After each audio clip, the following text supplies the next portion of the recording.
Do not miss any of our cool videos. Subscribe to our channel for latest updates. Click on the bell icon now. Ever wondered how to build your own DIY security system? In this video, we'll walk you through creating a compact Arduino security system using a vibration sensor and a buzzer. Whether you're a beginner or looking for a fun weekend project, this one's perfect for you. Let's get started. Things you need: breadboard, Arduino Uno, vibration sensor,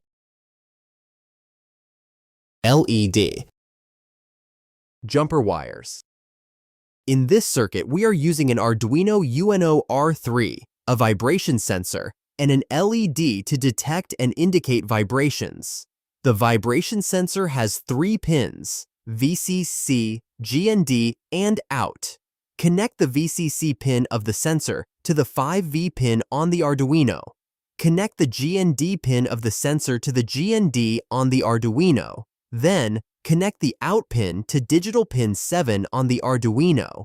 This is the signal pin that reads vibration data. Now for the LED.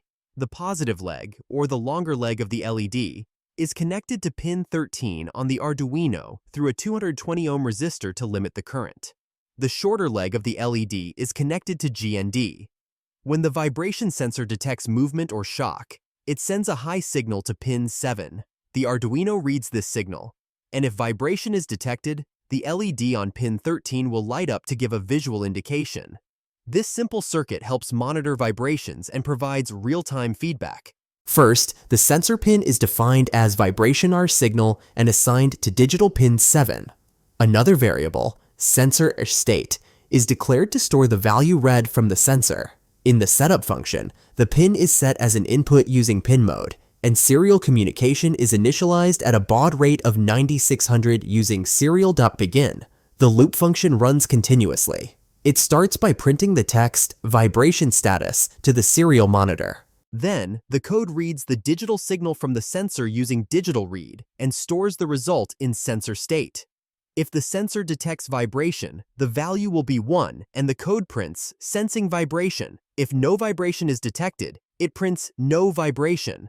A short delay of 50 milliseconds is added at the end to limit the number of updates being sent to the serial monitor, preventing it from flooding with data. And there you have it, your very own DIY Arduino security system. If you found this tutorial helpful, give it a thumbs up, drop your questions or project ideas in the comments, and don't forget to subscribe for more cool Arduino builds.